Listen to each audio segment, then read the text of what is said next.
Genesis chapter 21. Isaac is born. The Lord was gracious to Sarah, just as he had said he would be. He did for Sarah what he had promised to do. Sarah became pregnant. She had a son by Abraham when she was old. He was born at the exact time God had promised him. Abraham gave the name Isaac to his son Sarah had by him. When his son Isaac was 8 days old, Abraham circumcised him. He did it exactly as God had commanded him. Abraham was 100 years old when his son Isaac was born to him. Sarah said, "God has given laughter to me. Everyone who hears about this will laugh with me." She continued, "Who would have said to Abraham that Sarah would nurse children, but I have had a son by him when he is old." Abraham sends Hagar and Ishmael away. Isaac grew. The time came for his mother to stop nursing him. On that day, Abraham had a big dinner prepared. But Sarah saw Ishmael making fun of Isaac. Ishmael was the son of Hagar had by Abraham. Hagar was Sarah's servant from Egypt.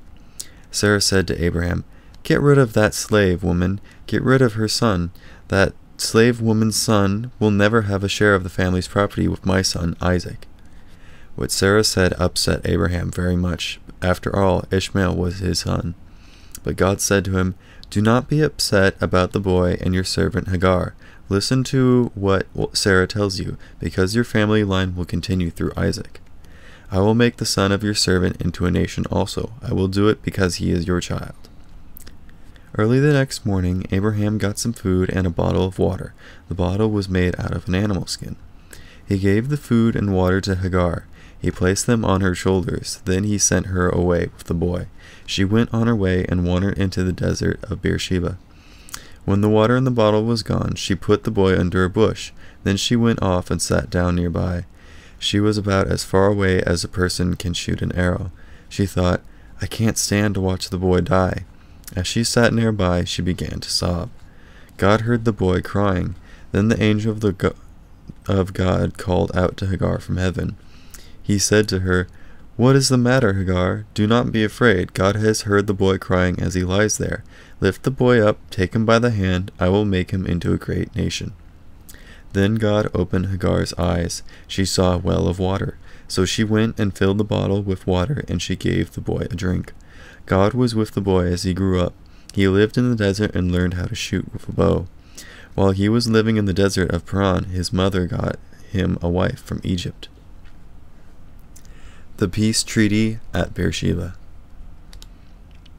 At that time, Abimelech and Phicol spoke to Abraham. Phicol was the commander of Abimelech's army. They said, "God is with you in everything you do.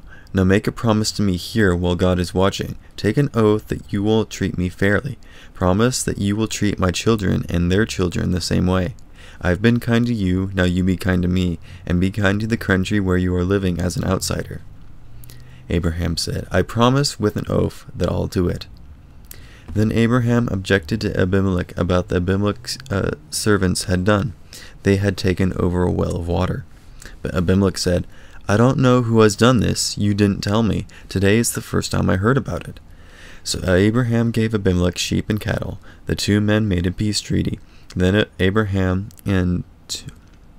took out several female lambs from his flock.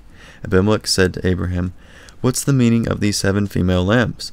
Why have you taken them out and put them by themselves?"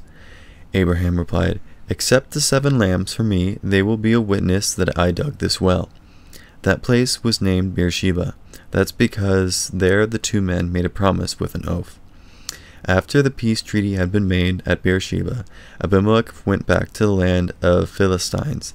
His army commander Phicol went with him. Abraham planted a tamarisk tree in Beersheba. There he worshipped the Lord, the God who lives forever. Abraham stayed in the land of Philistines for a long time.